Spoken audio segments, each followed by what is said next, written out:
El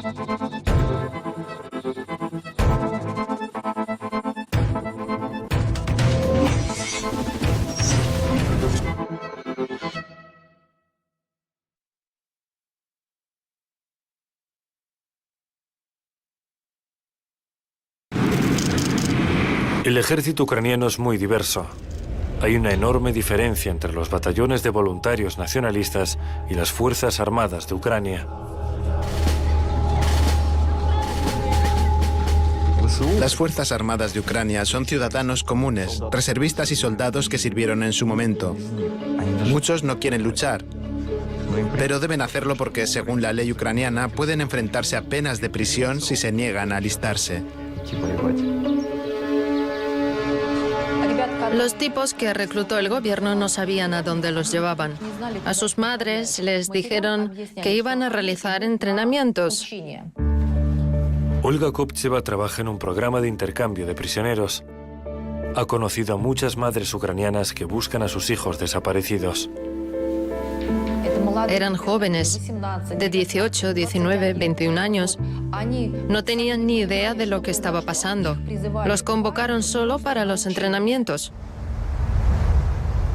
A estos jóvenes, sin entrenamiento, los están enviando al frente los primeros y a los batallones nacionalistas detrás. Envían a los jóvenes y detrás a los nacionalistas para evitar que retrocedan. Vimos esto en nuestro territorio en el 2014. ¿Acaso no es eso fascismo? No deberían estar muriendo por los intereses de Estados Unidos. Las madres ucranianas no conocen el destino real de sus hijos. Los residentes del pueblo de Stanitsa Luganska describieron que se cavaron pozos y se llevó maquinaria pesada como excavadoras y luego llegaron camiones KAMAZ cargados con cuerpos y los arrojaron en zanjas que luego taparon con tierra. Poroshenko autorizó crematorios móviles. ¿Para qué? Para ocultar el número de víctimas, el número de personas que habían fallecido. Los batallones nacionalistas de voluntarios, conocidos como Dobrobats, se caracterizan por su cinismo y atrocidad. Los Dobrobats cometieron crímenes de guerra puros y duros.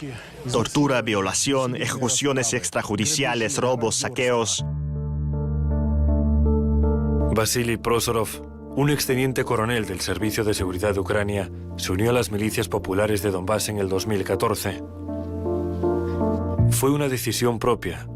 Arriesgando su vida, rescató a más de 100 civiles y defensores de Donbass. En cuanto a los horrores que presencié, el pelotón Tornado enfrenta cargos criminales. Durante el registro e inspección de los teléfonos de los combatientes, se reveló que en la escuela donde se encontraban tenían una cámara de tortura donde a las personas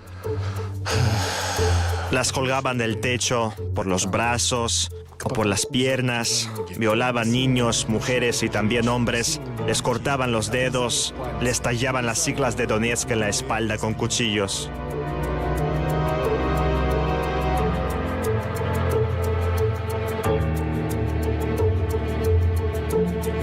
Las personas a las que torturaron llegan destrozadas psicológicamente. Es muy difícil trabajar con ellas, tratar con ellas. Es difícil hasta mirarlas. Dmitry Kalashnikov, jefe de la Oficina del Médico Forense del Ministerio de Salud de la República Popular de Donetsk, ha tratado a muchas víctimas de esta guerra.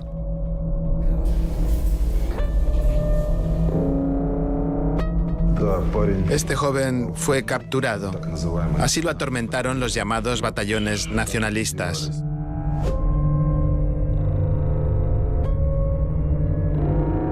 Usaban este tipo de balas.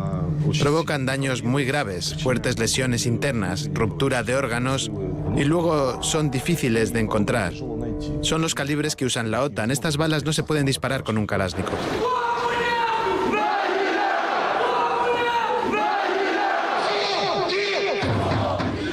La lista de crímenes de los batallones nacionalistas es larga y dolorosa. No fueron solo Aidar, Azov y Donbass los grupos paramilitares que lo hicieron.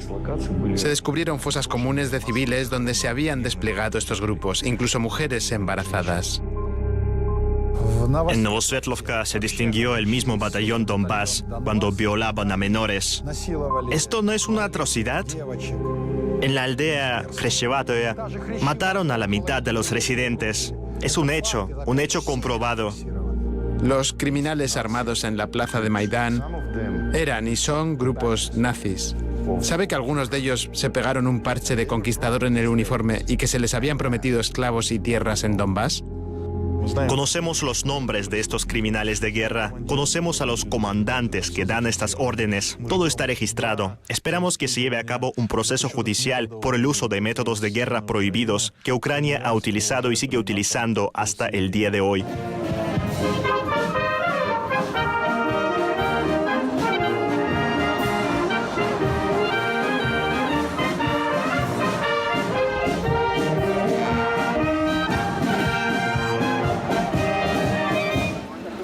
Esta es una manifestación en defensa de los animales. Estas manifestaciones se celebran muy a menudo en las ciudades europeas, pero respecto al genocidio de los rusoparlantes en Donbass, Europa no hace más que guardar silencio.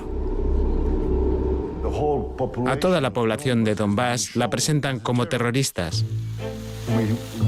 Hemos sido testigos de una guerra informativa contra los residentes de Donbass y contra Rusia. Lo que dicen los medios de comunicación occidentales es una mentira absoluta.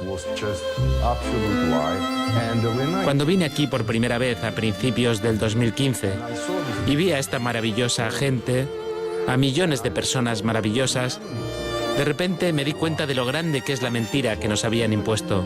Eso me chocó. Sabía que nos engañaban, por eso vine aquí. Pero cuando vi con mis propios ojos que los trataban peor que a los perros, peor que a cualquier animal, en fin, la rusofobia en la propaganda occidental está alcanzando proporciones aterradoras.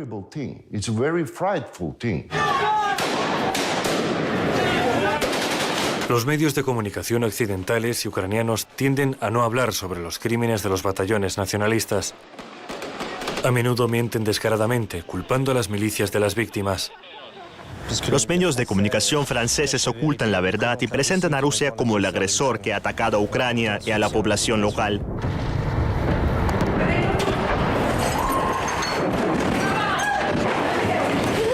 Está claro que el verdadero agresor es el ejército ucraniano. Lanzan bombas a diario contra objetivos civiles con el pretexto de bombardear a las tropas prorrusas. Pero las tropas prorrusas nunca se han escondido entre los civiles. Los medios de comunicación occidentales tampoco admiten que los militares de la OTAN participen directamente en la matanza en Donbass. Las fuerzas especiales de Estados Unidos se encuentran en toda Ucrania y entrenan al ejército ucraniano. También hay fuerzas especiales canadienses y del Reino Unido que luchan en la línea del frente. Han matado a nuestros soldados y nosotros también hemos matado a algunos de los suyos. Canadá incluso perdió a algunos soldados. A Ucrania fue toda una unidad especial no para entrenar, sino para participar en los enfrentamientos contra las milicias populares de Donbass. Perdieron gran parte de esa unidad. En verano del 2014 estallan enfrentamientos en una tierra que no ha visto hostilidades desde la Segunda Guerra Mundial. ¡Batería, fuego!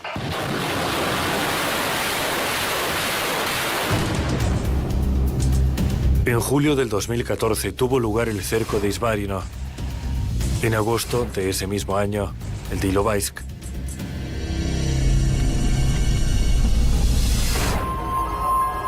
Se vieron rodeados más de 7.000 soldados ucranianos. Una vez rodeados, muchos se rindieron. No se rindieron decenas, sino cientos de soldados. Huyeron a Rusia, como dicen, al territorio del país agresor. Luego, los comandantes ucranianos que habían llevado a sus propios soldados a territorio ruso fueron juzgados en Ucrania por traición, solo por salvar a sus propios soldados y haberles ayudado a entrar en territorio ruso. Ucrania está en una posición catastrófica. El 5 de septiembre del 2014 se firman los primeros acuerdos de Minsk sobre la normalización pacífica del conflicto militar en Donbass. Los acuerdos de Minsk salvaron a Ucrania de una derrota total. Nosotros en ese momento estábamos en auge. Los habríamos derrotado de inmediato. Pero nada más firmar los documentos, Ucrania empezó a preparar una nueva guerra. Poroshenko consideraba los acuerdos de Minsk como: ahora podemos firmar cualquier cosa y luego encontraremos la manera de no cumplirlo. Pero esto resolveremos más tarde. El primer punto habla de un alto al fuego, pero eso no sucede. Por otro lado, gracias a estos acuerdos, la situación en el frente se estabilizó. Por eso los acuerdos de Minsk, en este sentido, aún sirven.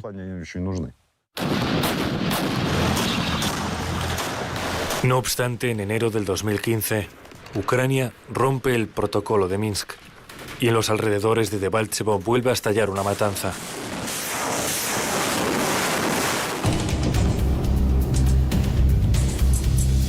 Esta empresa desemboca en el cerco de Debaltsevo. Según datos de la milicia, Ucrania pierde 8.000 combatientes en los 3 cercos.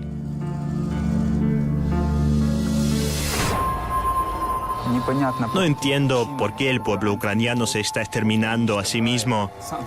Porque en este lado, los separatistas, como los llamamos, son iguales que nosotros.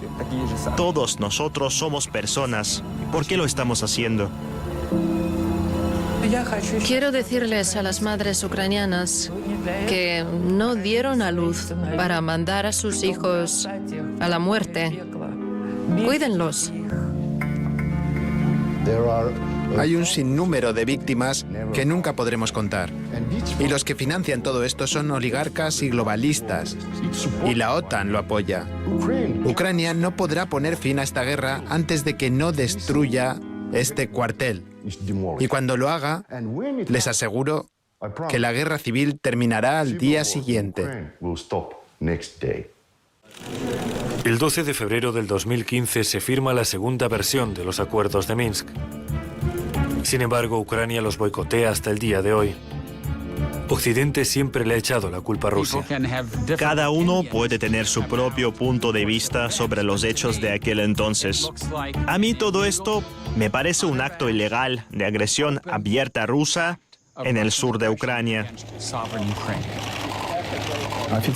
Occidente nunca reconocerá oficialmente que se está librando una guerra civil en nuestro territorio y que se lleva a cabo un genocidio del pueblo ruso parlante. Les conviene decir que Rusia tiene la culpa de esta situación, que Rusia es un invasor, etc. Pero esto no se corresponde en absoluto con la realidad. Los medios occidentales tampoco necesitan la verdad. Vi con mis propios ojos cómo estos supuestos periodistas llegan a Donbass, toman el micrófono y empiezan a mentir de manera insolente. Hablan sobre unas pandillas armadas que circulan por Donbass y oprimen a la gente. Les pregunté, yo también estoy en Donbass. ¿Dónde ve algo parecido aquí? ¿Por qué escriben sobre pandillas armadas? ¿Dónde están? Muéstrenme al menos una. Y entonces me responden, usted sabe, nos pagan para que lo digamos. Occidente calla también los destrozos de la infraestructura y la industria de Donbass efectuados por Kiev. Más de la mitad de las minas están cerradas y destruidas por los enfrentamientos militares. Casi la mayor parte de nuestra mina también está destruida. La mina 22 Komunarskaya es una de las pocas que quedan en Donbass. El jefe de la mina, Alexander Piragov, y su equipo pudieron ponerla en marcha después de que los batallones ucranianos la saquearan por completo. Ahora estamos intentando reconstruirla, aunque no hemos hecho ni la mitad, pero a pesar de todo, seguimos adelante. Los mineros trabajaron arriesgando sus vidas bajo el intenso fuego enemigo. En la mina estábamos en un refugio, escondiéndonos de bombardeos. Aquí está el letrero que indica dónde está el refugio. En una ocasión tuvieron que pasar 2 días bajo tierra. Mientras bajábamos a la mina, empezó el bombardeo. Tuvimos que subir por el pozo. En total pasamos 2 días dentro de la mina. Antes de irse, los grupos armados ucranianos dejaron terribles huellas tras de sí. En esta fosa se encontraron cuerpos de civiles. Los encontramos por el olor. Cuando los desenterramos, resultaron ser cadáveres de civiles. Había vainas usadas por la zona. Lo sabemos y lo recordamos. Hay testimonios de lo que ha pasado. Se lleva a cabo un examen médico forense y se recopila una base de datos de ADN. A estos propósitos, en Donetsk hay un laboratorio especial de ADN. Desde principios del 2017 hemos analizado más de 200 restos de cadáveres y a más de 250 familiares. Es algo humano, incluso si se trata de un cadáver. Además, estamos hablando de prestaciones sociales para los hijos, pensiones en favor de los familiares.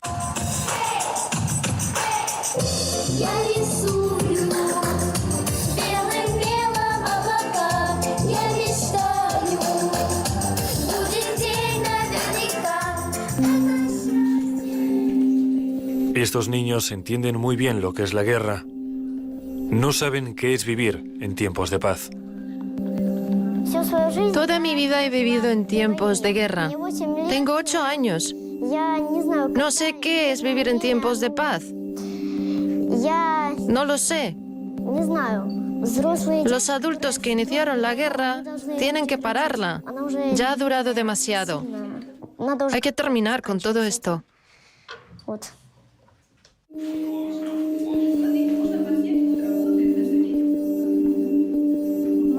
Mi padre murió en la guerra.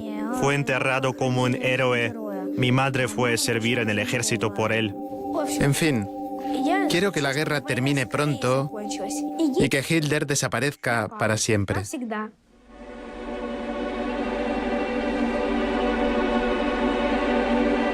Y estos niños no volverán a cantar, a pintar, ni a soñar. También hay un monumento a los niños asesinados en la República Popular de Donetsk. Ahora estamos en el Paseo de Los Ángeles. Es un recordatorio para todo Donbass sobre el precio que pagamos por el golpe de Estado que se llevó a cabo en Kiev en el 2014.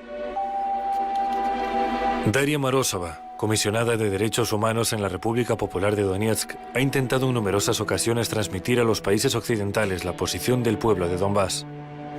Esta es nuestra tierra. Nacimos en esta tierra y no necesitamos en absoluto que se nos diga qué lengua debemos hablar, a qué escuelas debemos ir, qué políticas debemos obedecer. No necesitamos 2 papás o 2 mamás. No necesitamos la propaganda de LGBT que se difunde ahora en Ucrania. No necesitamos el nazismo que ahora se promueve en Ucrania. Eso es ajeno a todos nosotros. Esta es nuestra tierra natal. Hemos nacido aquí, hemos trabajado aquí, lo hemos hecho todo con nuestras propias manos. Nos hemos esforzado mucho. Los pueblos de Donetsk y Golubovsk son la línea de demarcación. Algunas casas están ubicadas a tan solo 200-300 metros de las posiciones de los militares ucranianos. Hay ataques todos los días. ¿Quién creen que nos está bombardeando? Todo el fuego viene desde Ucrania. Vas andando y si escuchas el silbido de un proyectil, buscas dónde esconderte. Cuando lo oigo me escondo en los arbustos. ¿A eso le llaman vida? Solíamos reunirnos todos aquí. Éramos una gran familia. Mira, el senador ya no existe, la cocina, el sótano tampoco. Todo está destruido.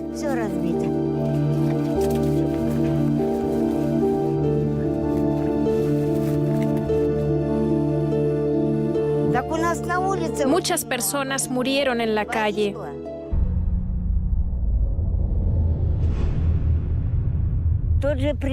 El presidente Zelensky, ¿acaso no es padre? ¿No tiene hijos? ¿No tiene una madre? ¿Quién es él? Es un lacayo de Estados Unidos. Vivir aquí es un infierno.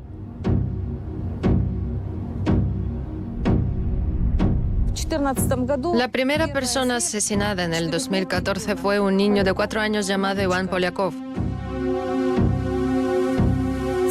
A Svetlana le explotó una trampa explosiva cuando iba a ver a su madre.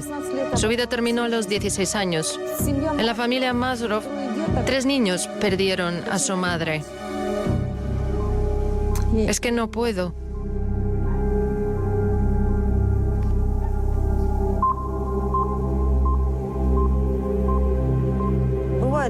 Nos bombardean por la mañana o por la tarde, a veces todo el día. Cuando el fuego se detiene, salimos a trabajar en nuestros huertos. Hubo un bombardeo hace apenas 2 horas. Fue uno muy fuerte. Estaban disparando con algo potente. Todas las aldeas fronterizas tienen que soportar regularmente el fuego pesado. Los francotiradores también están siempre al acecho. Cerraron nuestro colegio. Nuestros hijos tienen que tomar un autobús y viajar hasta la ciudad vecina. Pero los autobuses también son bombardeados. Disparan a los niños, no a los soldados, sino a los niños. Nos dirigíamos a casa cuando empezó un bombardeo y grandes proyectiles rojos pasaron zumbando por delante de nuestro autobús escolar. Es aterrador porque en cualquier momento puedes perder la vida cuando apenas empiezas a vivirla. Los niños nos llaman desde el colegio. Mamá, no podemos salir, están disparando. Mamá, hemos parado, nos están bombardeando fuerte. Y nosotros los padres estamos en casa temblando de miedo porque ni siquiera podemos salir a buscar a nuestros hijos a causa de los bombardeos. Hoy en Ucrania encontramos tropas estadounidenses y europeas. La OTAN ha desempeñado su papel en el país, pero gran parte de este esfuerzo ha sido en respuesta a la agresión rusa, al hecho de que Rusia entró allí ilegalmente, violando la soberanía de sus vecinos. Y Estados Unidos y sus socios de la OTAN han sentido el deber de ayudar a los ucranianos a defenderse mejor. Pregunto a los políticos occidentales, ¿qué están haciendo? Mírenlo con sus propios ojos. ¿Dónde ven a los ocupantes? Aquí solo hay civiles, niños y ancianos. ¿Por qué les dan armas y dinero a esas personas? ¿Para qué nos matan? ¿Para qué? Esto lo hacían solo los nazis en la Segunda Guerra Mundial. Ahora los ucranianos están haciendo lo mismo con su propio pueblo. La misión especial de observación de la OSCE en Ucrania trabaja de forma muy selectiva en Donbass. En su mayoría registra los detalles que les convienen a las autoridades de Kiev y a sus amos occidentales. Lamentablemente la OSCE nunca viene por estas calles y tampoco los vemos en el pueblo. La OSCE no ha estado por aquí desde el 2015. La gente cuando ve OVC los miran como con rabia. ¿Por qué? Porque no hablan de lo que ocurre, pues que asesinan a personas, que disparan artillería contra las zonas urbanas, que disparan los francotiradores contra la población civil. Más de 13.000 civiles han sido asesinados, 30.000 han resultado heridos y 1,5 millones han tenido que abandonar sus hogares. Los extraños informes de la OSCE no mencionan lo más importante, que de los 13.000 muertos en Donbass, incluso según las estimaciones de la ONU, el 70% son civiles, residentes de las repúblicas populares de Donetsk y Lugansk. La situación ha llegado al extremo. Los bombardeos han aumentado significativamente en los últimos 9 meses. Son ellos los que nos atacan a diario, cada día, sobre todo con... Bombas incendiarias. Sí, bombas incendiarias. Por eso siempre mantenemos estos recipientes con agua, por si acaso.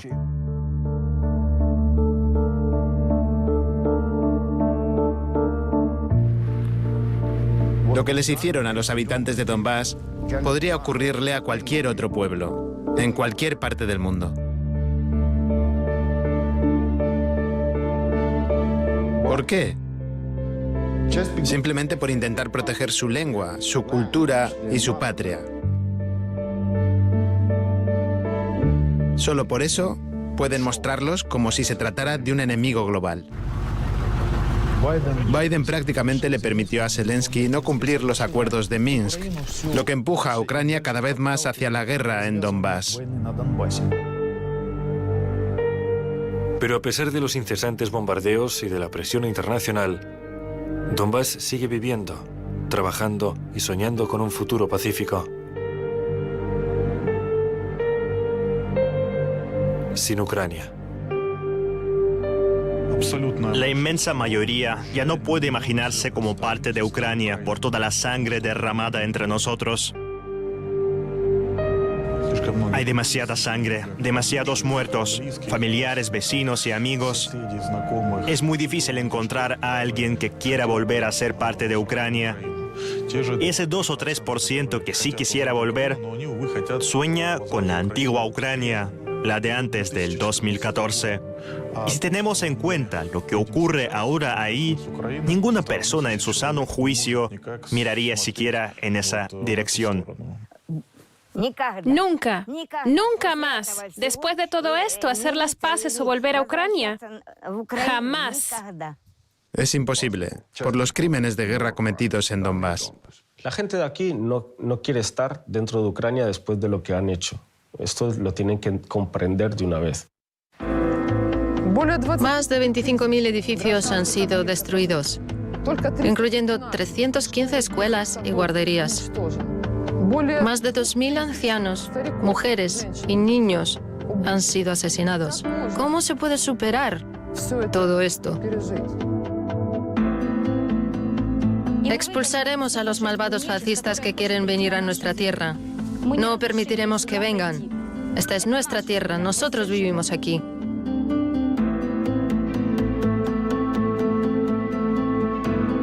Sí, esta es su tierra y este es su futuro. Un futuro que el pueblo de Donbass siempre sabrá defender.